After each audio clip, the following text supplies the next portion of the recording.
أهلا بيكم في حلقة جديدة من هاتها في الشبكة مع والي وحمراوي. هنتكلم النهاردة طبعا على مباراة السوبر، ولا في غيره نتكلم فيه النهاردة. مباراة السوبر اللي اللي بيطلق احنا مش عليها عارفين مين اللي كان هيلعبها آه، اصلا. أو اللي بيطلق عليها سوبر كهرباء. طبعا لأسباب كتير هنتكلم عنها. بس قبل ما نبدأ عايزين تعملوا لنا لايك وشير وسبسكرايب وضربوا الجرس. وتضربوا زر الجرس.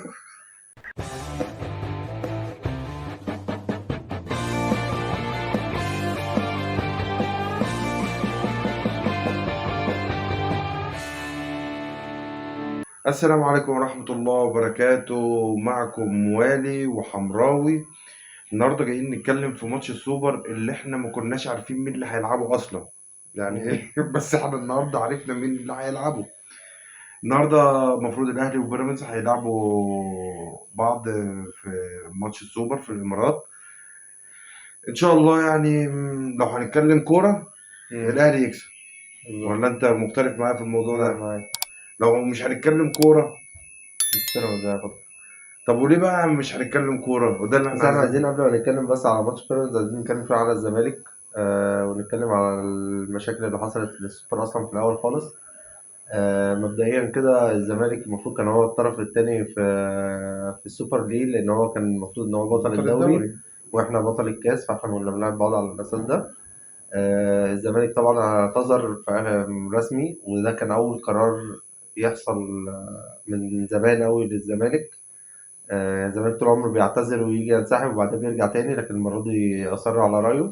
مية مية. ودي حاجة بصراحة تحسب لهم. أنا يعني مبسوط إن بس هم انا خدوا يعني القرار، مع إن هو القرار مش صح. بس بغض النظر عن القرار صح أو غلط، هو إن هم ياخدوا قرار ويكملوه. فده بالنسبة لي تغيير في الزمالك، مع إن القرارات جاية من واحد معزول أصلا. بس بغض النظر عن التفاصيل بتاعة الموضوع، أنا بتكلم في عموما إن هم ياخدوا قرار ويكملوا فيه، مش زي الطبيعي اللي هم كانوا بيعملوه قبل كده. فدي حاجة تحسب لهم. بس انا شايف ان آه، هم حرموا الجماهير من متعة مباراة يعني الاهلي والزمالك، وده يعني بصراحة غلط. يعني احنا مش كل مرة يجي فرصة اهلي وزمالك، وخصوصا في الامارات، فدي بتبقى واجهة للكرة شوف الملعب اللي المصرية. الزمالك كسب فيه الأهلي قبل كده أصلا، بالظبط. يعني مش الملعب التاني. فكان يعني زي عيد بالنسبة للكرة المصرية. وفي الإمارات وحضور جماهير من الفرقتين متساويين. يعني أنا شايف إن ده، بس ده طبعا يعني ناتج عن إهمال اتحاد الكورة. وتقصير وهبل اتحاد اتحاد الكورة الكورة. والتظاهر. بص، في هو هبل أنا لو بصراحة. هنتكلم في الصح والغلط، هو قرار صح، قرار صح كعدل.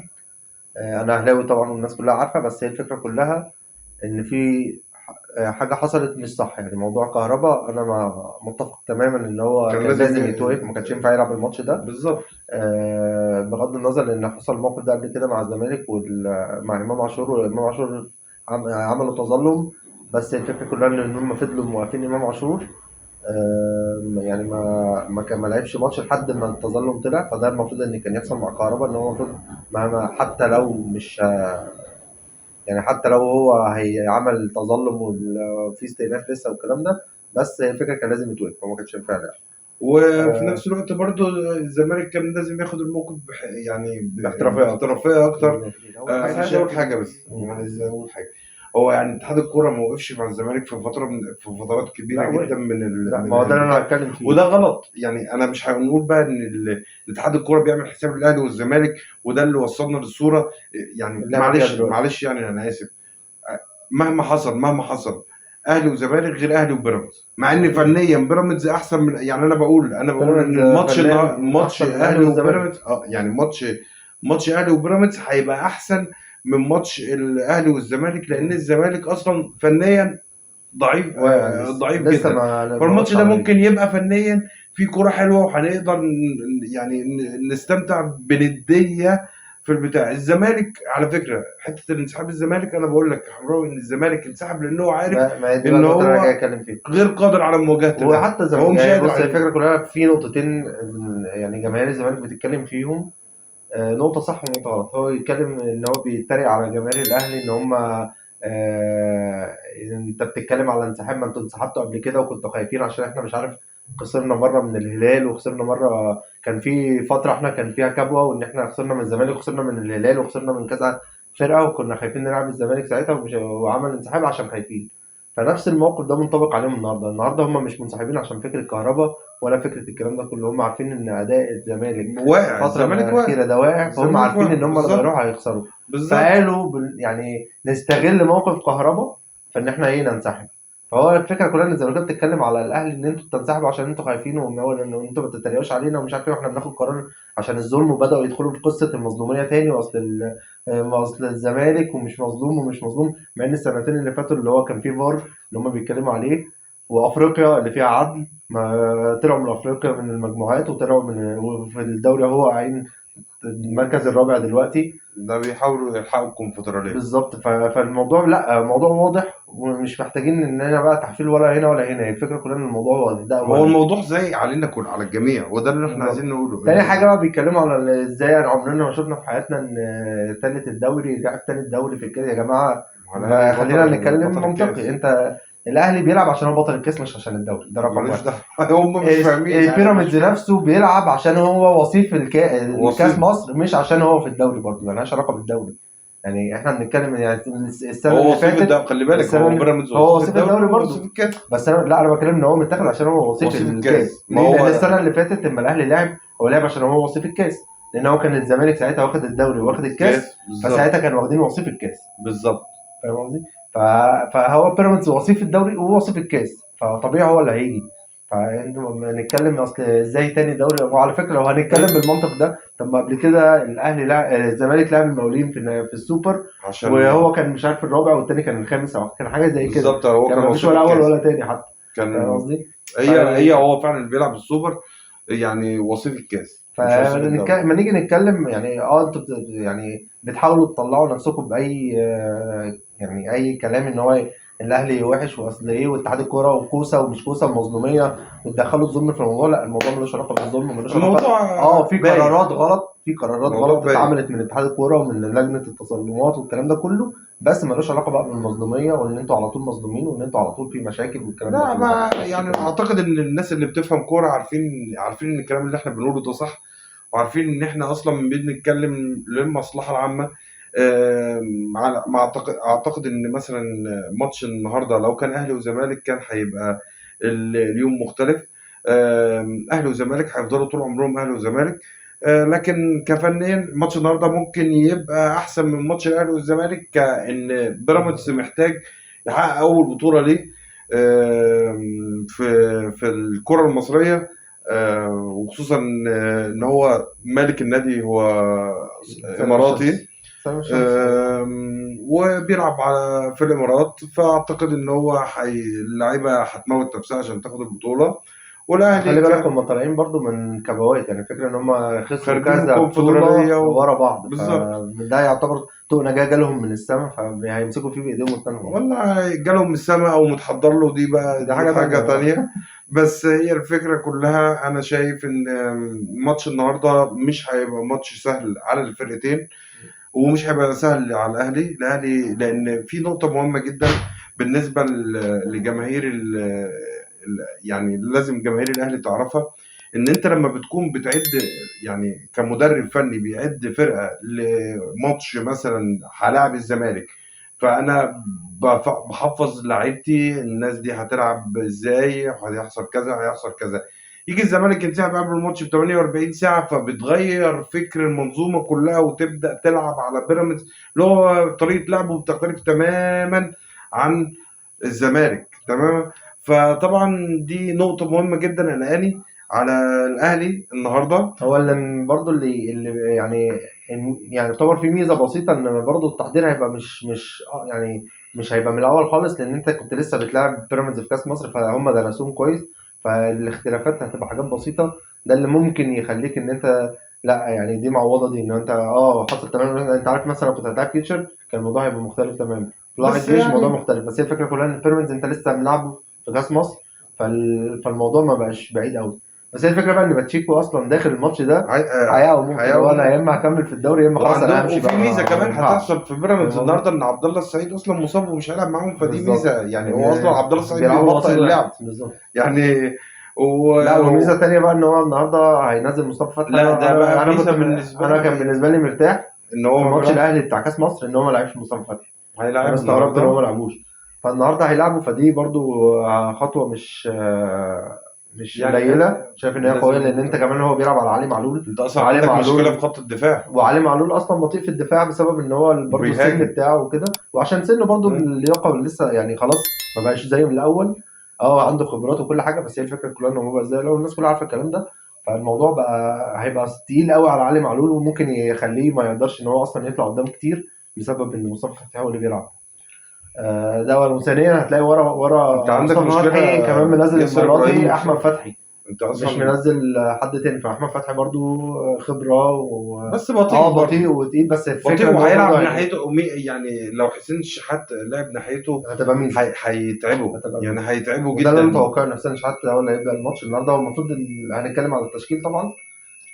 انا متوقع ان التشكيل الاهلي النهارده هيلعب محمد الشناوي هيقف خط الظهر. مفيش مفيش اصلا عندنا خيارات مشكله، ما بقى عندناش يعني. انت خيارات. عندك عبد المنعم، متولي، هاني، معلول. معلول في النص ومفيش في برضه مفيش البودلة اصلا، خيارات. مفيش في الدكه غير خالد عبد الفتاح.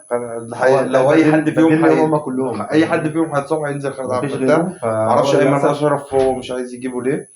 بقى مع ان احنا محتاجينه، ورام ربيعه ده حقيقي. مصاب. عندك برضو نفس المشكله هو في كان خط لازم يبقى الوسط، موجود دايما اشرف. انا اللي مش عارف ليه هو عنده مشكله شخصيه معاه تقريبا، اللي هو في بيغلط حاجه. غلطات كارثيه برضو ايمن هو اشرف. بيغلط غلط بس عنده خبره بس وانت يعني محتاجه، وانت ما عندكش محتاج. لعيبه، ما عندكش لعيبه ورا خالص. مفيش بدايل. بالظبط. نص الملعب برضو ما فيش ولا اختيارات كتير. انت مروان مرموشي كده كده عطيه. ما بيلعبش كتير، فقفشه برضو ما بقاش يلعب كتير، فالموضوع مش مستحمل ان هم ينزلوا من اول ماتش. فانت ما عندكش، والسوليه بره القايمه اصلا عشان مصاب. فانت ما عندكش غير الثلاثه الاساسيين اللي هو ديانج مروان ومروان عطيه عطيه وحمدي فتحي. وحمدي فتحي. عندك يمين بيرسي تاو هو مقتنع بيه حسين 100% مش عايز الشحات. يغيره، وعندك قدام كهربا، والشمال هو الوحيد اللي فيه اختلاف شويه اللي ممكن يبقى حسين الشحات او عبد القادر. والبديل بتاعهم ممكن يبقى شريف لان هو بدأ يلعب شريف في الجنب والله ده، انا بس شايف هو ان الاساسي اللي اعتقد يعني 90% هيبقى حسين شحات. وهينزل عبد القادر كبديل ليه في ممكن في بعد الدقيقه 60 مثلا في الشوط الثاني. والله بص. اما يعني انا من وجهه نظري انا شايف ان الماتش هيبقى ماتش حلو، هيبقى فيه كوره. والاهلي لو خلص الماتش، الاهلي في مقدرته يخلص الماتش قبل ضربات هو ما الجزاء. عندوش اوبشن غير ان هو يخلص الماتش غير اه في ال 90 دقيقه في ال 90 دقيقه. الاصليه. يعني انا متوقع ان لو في على الدقيقه 90 التحكيم. دقيقه الاصليه لو الاهلي ما خلص الماتش هيبقى بيراميدز. تحكيم بقى، وده اللي انا خايف منه. التحكيم وانا انت ما جايب مع بحبش تمام، جايبين تقريبا محمود البنا. يعني. انا ما بحبش يعني. لو لاحظتوا ان احنا من ساعه ما بدانا القناه دي، احنا ما بنحبش نتكلم عن التحكيم. بس يعني بصراحه النهارده انا خوفي كله من التحكيم، لان زي ما بدانا الحلقه وقلنا ان الاهلي ككوره يكسب بيراميدز بكتير. ليه؟ عشان هي فكره بقى، مش فكره ان اللعيبه دي الاهلي اقوى من واصل، دي، هي معلش فكره ان يعني، انت نتائج وارقام. نتائج وارقام نتائج وارقام وتاريخ وخبره نهائيات. ده بالظبط. الفروقات اللي عشان بس ما حدش يقول لا ده اصلا بيراميدز اتقل بكتير لا كلاعيبه نتائج ومش عارف وارقام. ايه. انت لا احنا مثلا في بنتكلم في الدوري حاجات انت تانية كتير بتساعد على يعني هي الفكره مش مهارات بس، او مش فكره ان اللعيب ده تقيل ولا لا. لو بنتكلم بالمنطق ده بيراميدز المفروض ياخد الدوري الثلاث اربع سنين اللي فاتوا اصلا، بالظبط. وياخد عندهم البطولات فرقه اللي داخله قويه فيها. عندهم فرقه قويه جدا، ودفع بس هي الفكره ما وملايين عندهمش ملايين. خبرات نهائيات، بالدليل ان هم خسروا من الزمالك في نهائي كاس مصر، بعدها خسروا من خسروا في الاهلي الكونفدراليه، في وخسروا النهائي الكونفدراليه الكونفدراليه. 3 سنين او 4 سنين اه ورا بعض. والسنه دي خارجين من دور من ربع النهائي من الربع فريق النهائي. جنوب افريقيا بينافس على الهبوط اصلا بالظبط دلوقتي يعني. هناك. لكن لو هنقول الاهلي لا، الاهلي بيلعب سيمي فاينل افريقيا. خد الدوري يعني بنسبه معروفه. 90% خد خلاص. الدوري. ولسه واخد بطوله كاس، وبيلعب على السوبر. يعني كرويه كوره الاهلي يكسب. يعني يكسب. لكن لو حاجه تانية غير سياسيا الكوره، بقى موضوع مختلف تماما. حاجه تانية غير الكوره بقى عندك دي مش بتاعتنا. اولا سامي الشمس اصلا اماراتي، اه بيلعب ماتش جاله من السماء، ما خدش ولا هيموت نفسه بطوله. عليه. فطبيعي هيموت نفسه الموضوع عليه. هيبقى مختلف شويه، وهتبقى لسه هنتكلم فيها، الدنيا. بس احنا برضو مش عايزين نسبق الاحداث يعني. احنا هنجيلكوا ان بعد الماتش شاء برضو. الله. وهنتكلم معاكم وهنحاول في اثناء الماتش على حسب الاحوال بقى الدنيا، نشوف الدنيا الماتش ماشي ازاي. نخش عليكم بشورتس كده نخضكم وان شاء الله الاهلي يكسب، لان شاء الله. مكسب النهارده دفعه معنويه قبل ماتش الترجي اللي هو بالنسبه لنا اهم بكتير. عايزين ناخد حقنا من صن داونز ان شاء الله في فاينل افريقيا. فان شاء الله الاهلي يكسب وياخد الدفعه المعنويه العاليه. اخر حاجه عشان نتكلم بقى، توقعك الاول هيبقى ايه؟ انا توقعي ان شاء الله يعني ككوره يعني الماتش هيخلص ايه؟ ممكن 3-0 للاهلي؟ او 3-1. انا اعتقد ان الماتش مش يعني من 2-0 ل 2-1. بص، هو الماتش لو وصل ضربات جزاء بيراميدز هياخد البطوله. ده حقيقي. انا الماتش عدى ال 90 دقيقه بيراميدز هياخد البطوله. يعني بالنسبة الماتش لي. عدى ال 90 دقيقه. الماتش في ال 90 دقيقه الاهلي هيكسب 2-0 2-1. مش هيعدي 2. انا بقول لك ان بيرسي تاو هيجيب جون عالمي النهارده. يا ريت، اتمنى ذلك. استنونا بعد الماتش ان شاء الله. برضو هنعمل لكم حلقه تانية. النهارده الجمعه اجازه ومركزين معاكم وهنتفرج على الماتش وان شاء الله الاهلي يكسب عايزين ونشوف. نقول بقى كلمه اخيره قبل ما نقفل على اتحاد الكوره. اتحاد الكوره انتظر نموت. والله انا شايف ان اتحاد الكوره ده لازم اتحاد الفوره. انا مسميه اتحاد الفوره. الفوره من كام يعني؟ انت ايه رايك ان لو الزمالك يقدم ملف للفيفا، ولو عمل كده النشاط الرياضي في مصر هيتوقف؟ اعتقد يعني ان الزمالك مش هيعمل كده. يعني اعتقد انا اتمنى ان الزمالك يعمل كده. انا عن نفسي انا اتمنى ان والله انا شايف ان الاتحاد ده لازم لان وقفه النشاط الرياضي ككره قدم في مصر هتعمل مهمه قوي الفتره دي، لان فعلا عندنا هتدمرنا احنا شخصيا. لا، ما هي فكره هتدمرنا. ده احنا نتمنى ذلك، احنا اصلا اتخلقنا من الكوره المصريه. هي الفكره كلها ان احنا نتمنى ده ليه؟ لان عشان يحصل بقى نخلع الجذور البايظه، ننظف بقى ونعمل وده اللي احنا اصلا بنتكلم فيه، ولا ده اللي احنا نفسنا نعمله. بس حته ننظف يعني ننظف ونعمل من اول وجديد تقيله واحنا عايشين فيها. ما هي الفكره كده، فان هي تقيله، بس احنا لازم بدل لو هيحصل كده لازم يبقى في خطوات من تحت بقى خالص. تبدا من الصفر، تشيل القديم وتبدا تعمل منظومه جديده محترمه فيها عدل، فيها مساواه ما بين انا ما بتكلمش مساواه بين الاهلي والزمالك، انا بتكلم فرق 18 فرقه في الدوري لازم يبقوا كلهم زي بعض. اتفرجوا على الدوري الانجليزي، ينسوا اهلي، ينسوا زمالك، ينسوا اسماعيلي، ينسوا بيراميدز. خلاص هو 18 فرقه كلهم لازم يبقوا زي بعض. لازم يبقى في قوانين صارمه، ولازم يبقى في يعني لازم يبقى في اساسيات. الفكره ان الناس ماشيه دلوقتي بالبركه، اللي هو الله يلا نعمل كده خلاص. الاهلي يعني برضو من ضمن الحاجات، انا برضو الزمالكاويه كانوا بيتريقوا على قناه اون تايم سبورت عشان انا التعاقد محمد فضل عشان اتكلم عن الزمالك. ان هو بيقول لك ان الزمالك يعني انا شايف ان قراره صح ان هو عمل كده عشان الكهرباء ما توقعش. والله بص، بس هي الفكره كلها انا شايف يعني في الزمالكاويه بقى عمالين يتريقوا يقول لك شوف كل حاجه بتبان دلوقتي، والظلم ومش الظلم والكلام ده. يا جماعه طب انا ممكن اقول بكل سهوله، طب ما القناه اون تايم سبورت بتعمل كده عشان تبين ان القناه دي اهلاويه، عشان اصلا الاهلي اصلا معترض على القناه دي من زمان في مشاكل وفي مشاكل ما بينهم. فاللي يعمل كده كابتن سيف زاهر حياك الله بالظبط. فاروح اعمل كده، اروح شدد جماهير الاهلي ليا تاني. طب معلش بقى بمناسبه اللي انت بتقوله ده، طب ما انا دلوقتي مثلا الكابتن مدحت شلبي على قناه، مش قناه اون سبورت صح، قال لك ايه رايك ان جمهور الزمالك يروح يشجع بيراميدز؟ طب دي على فكره دي لو حصلت والله يبقى عيب، يعني عار على الزمالك، جماهير عيب جدا. انت دلوقتي خلاص قررت ان انت تاخد خطوه وان انت تنسحب عشان الظلم زي ما انتوا بتقولوا، كملوا للاخر. يعني خلاص انت مالكش تتفرج بقى على الماتش بقى، تقاطع السوبر يبقى تقاطع كله. انت ما ينفعش هتروح تعمل ايه؟ هتروح تشجع زي انت كده عار. انا مش عارف لو حصل كده تبقى عيب بصراحه. بس هو عامه منعوا اي اعلام للزمالك، اي تيشيرتات للزمالك، مفيش حد هيخش. ايوه ما هو ده المفروض في اي مكان محترم بيحصل. هو بيعملوا كده فعلا تمام. لكن الفكره نفسها الكابتن مدحت شلبي ما هو في اون تايم سبورت وبيدعى، يعني بص بيروج ليه؟ يعني انا مثلا كواحد، انت مثلا يا كابتن مدحت شلبي، لو انا الاهلي انسحب وجيت تقدر تقول لجمهور الاهلي روح شجع بيراميدز؟ مستحيل. يبقى مثلا يبقى العيب عند مين؟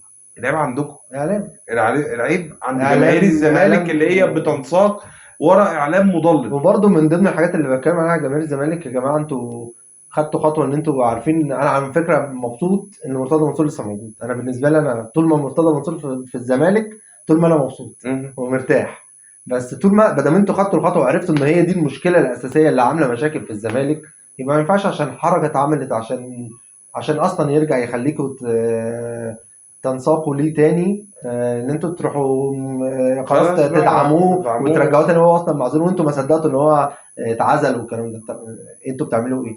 ما انتوا ما ينفعش تمشوا ورا مشاعركم، لازم تمشوا. انتوا عايزين الزمالك يبقى خلاص تاخدوا خطوات تكملوا زي ما انتوا. وعندكم كوادر كتير قوي ممكن تقدر تفيد نادي الزمالك بشكل او باخر كرويا. بالظبط. انتوا يعني معلش يعني انا اسف، احنا والله احنا فعلا جايين على ماتش الاهلي وبيراميدز والسوبر. بس يعني احنا الواحد بيصعب عليه حال الزمالك. انت واخد كام بطوله؟ العاب الصالات كلها اتاخدت منك باستثناء كام بطوله طايره تقريبا. 3 بطولات. استثناء 3 بطولات. يعني 13 انت بطوله واخد منهم كنادي 3. توتال مش كرويا، مش كره قدم بس. انت كنادي وقعتوا في كل حاجه، واقع مع في ان كل انتوا في حاجه. الصالات مع كان ان في انتوا ملوك بطولات كتير الصالات، يعني بتاخدوها. المفروض يعني ان انتوا ملوك الصالات. لا انتوا وقعتوا في كل حاجه. لازم الزمالك نفسه كنادي، لان الجماهير ما بتقدرش تتحكم، ماشيه الجماهير بتتحكم في منساقه. مشاعرها، ماشيه ورا مشاعرها بس. بالظبط. الجماهير منساقه، فلازم الجماهير تصحصح شويه وتشوف مصلحه ناديها. الا لو انتوا راويين تروحوا تشجعوا بيراميدز. وانا شايف ان التوجه ده منتشر من قبل ماتش السوبر، حته تشجيع بيراميدز، ان في ناس ممكن تفكر تزهق من نادي الزمالك وتروح تشجع بيراميدز. ده مش ف وحش هتبقى يعني، مش عيب حلو خالص. جدا.